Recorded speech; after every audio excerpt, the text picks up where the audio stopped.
Mastery doesn't shout, it shows up consistently. Let's talk about it. I feel like in this age of ever decreasing attention spans, we really need to talk with this idea of being able to stick with something and see something through. Because honestly, it's become more rare than ever. And I have just seen this over and over again, guys, where the people who succeed at something, the people who win, are the people who see it through. You can either stick through it or stay average. The choice is yours. And not only are attention spans like literally shorter than ever, most people can't even sit through a 10-minute YouTube video, but on top of that, it's also like we have the wrong idea in our mind. We always think that success can happen for us overnight. I've talked about this a couple of times about myself. This was a belief that I used to have. I genuinely thought I could just like wake up and I would be exactly where I wanted to be. Like, this is not to discourage you, it's not to say it's not possible, but this idea that success takes time, I feel like people just don't state it enough. And honestly, I know very few people who became successful overnight. You know, like that's what you might see, that's what I might see, but the reality is that's not the road or path that they took. That's just, again, what we saw based on, you know, the snippet of their life that we actually view. But 9 times out of 10, it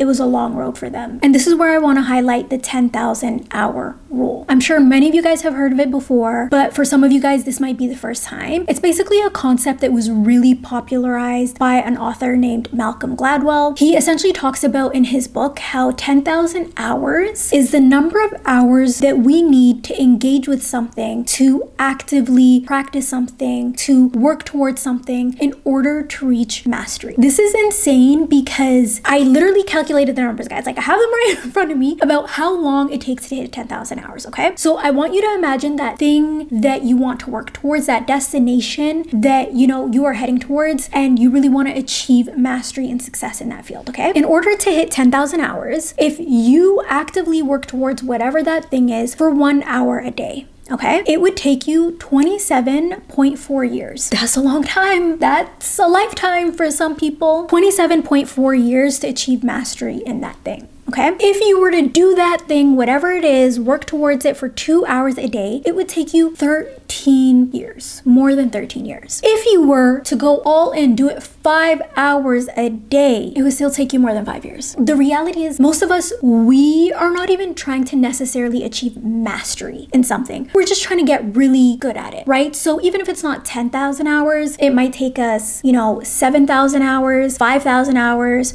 3,000 hours. But either way, I'm saying these numbers to really break down for you guys how you have to actively work towards something, right? And that showing up consistently in order to get where you want to be requires discipline and it requires time. And we just can't escape those two factors. And I am not preaching, by the way. Like, this is for myself, because I am somebody who honestly, I tend to pivot from things way too early. So I will stick with things. Like, I will stick with them for a couple of years. But like I just showed you guys, like, a couple of years is not even enough, right? Like, you have to be willing to dedicate 5+ years, 10+ years of your life towards something just because you truly believe in the end result and you love doing it. And this is the thing, like, so many of us have shiny object syndrome, where it's like, we're on to the next thing, we're on to the next thing, we're on to the next thing, right? But it benefits us so much to just stay the course, stay the path in order to get better and get us to where we're trying to be. And it's so funny. I remember one of my cousins who I used to live with, she was like, we were having a conversation about something and she's like, yeah, don't you realize that I'm always like taking on a new hobby or whatever? And I was like, you are? And she was like, yeah, remember my gardening phase? Guys, she literally she spent hundreds, if not thousands of dollars to get so much gardening equipment because we had a huge backyard. She wanted to become a gardener. Okay, she invested all of that. I swear to God, she did not even stay consistent with gardening throughout the summer. Okay, then she was on to the next thing. Like, she always was constantly cycling through these new endeavors for whatever reason, but she never stayed with them consistently for the long haul. And I'm telling you, it wasn't until she said it to me that I was like, oh yeah, you do that. And it's something that so many of us do. Like, that's just our state. And it's, imagine we invest in the things, we put in the time, you know, for a short period of time, and then we're out. Like, we never think about it again. And that's not to say it's a waste, because I truly believe that something truly, truly beneficial is this idea of skill stacking. Okay, so let's say you're somebody, you know, you're pivoting often. There's nothing inherently wrong with that. I truly believe it'll make it more difficult to, you know, live the life you want, to achieve the goals you want. But if you're gonna pivot to an adjacent or complementary skill. Let's just take somebody who's really good at like running ads, like running Facebook ads. We look at them and we're like, wow, like they've mastered the skill of running ads. But the reality is, guys, that's not one skill. They've actually stacked so many skills on top of each other in order to be able to be a master at that thing. So we just see it as like, oh my God, they run ads, you know, maybe they started an agency, their business is so successful, etc., etc. But really they've stacked skills in order to be able to be really good at that one thing. For example, they are probably really good at A/B testing. That might be a concept that you've heard of. Something really important when running ads. They might have really mastered copy, you know, or really understanding the psychology of persuasion and getting customers to click. That's a skill, right? They might have mastered the skill of being able to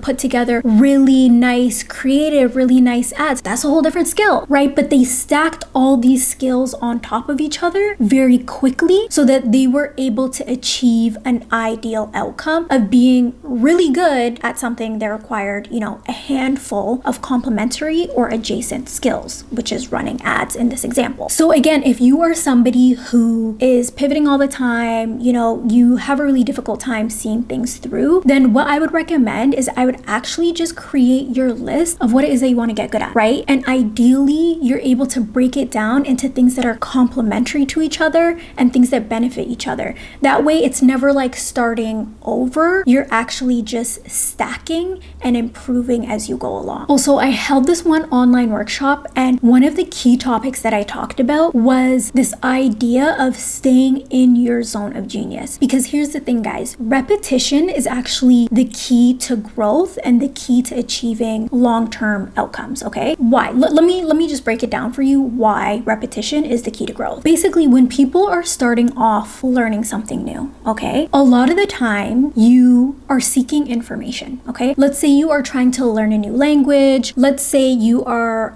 you know, trying to start hitting the gym. Let's say you are whatever it is that you're trying to achieve. You're trying to hit your income goal for your business, whatever it is, okay? Most people think they need more information in order to be able to do those things, right? It's completely logical. That's the way our educational system is set up in many ways, right? But the reality is what you actually need is just more repetition in the right areas. So many people spend so much time sitting back and just consuming or seeking information, but really they just need to go out and do the thing. Mastery, getting good at something, it's not about pivoting into different strategies, just constantly shifting gears to find out what works for you. It's actually just once you find a method, stick with it and keep doing it and just do it over and over and over again, and you will get better at it. A lot of people, they're constantly seeking something new. I talked about this earlier, that shiny object syndrome, that novelty,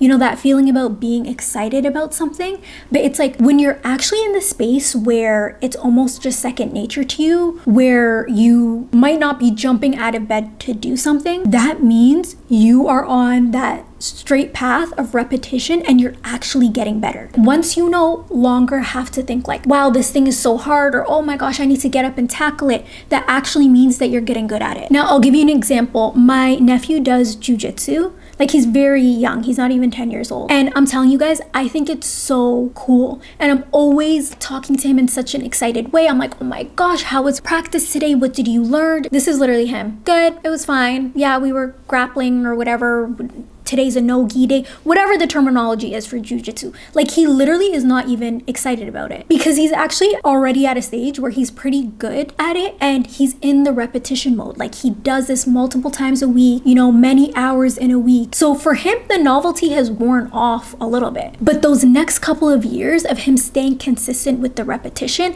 like, that's how he's going to achieve a certain level that most people never achieve. And the problem is, honestly, guys, it's not even just like the sticking through when things are boring. Most people don't even get to the point of being in that flow of repetition because most people aren't even able to stick through being bad at something before they're good at it. A lot of people can't even just stand that time of being bad at a thing, right? Which, when we start something new, like 90% of us, we're not going to be good at it. We're gonna be bad at it. And that's just the reality of it. But most people drop it during that phase before they can even enter that flow mode of repetition and just showing up and doing the thing. And that's why I really cannot emphasize enough to you guys how important it is to just show up and stay consistent if you want to be good at anything in this life. And I'm talking anything. Think about it. The only way you get good at your job is by showing up every day. Like, you're only good at your job because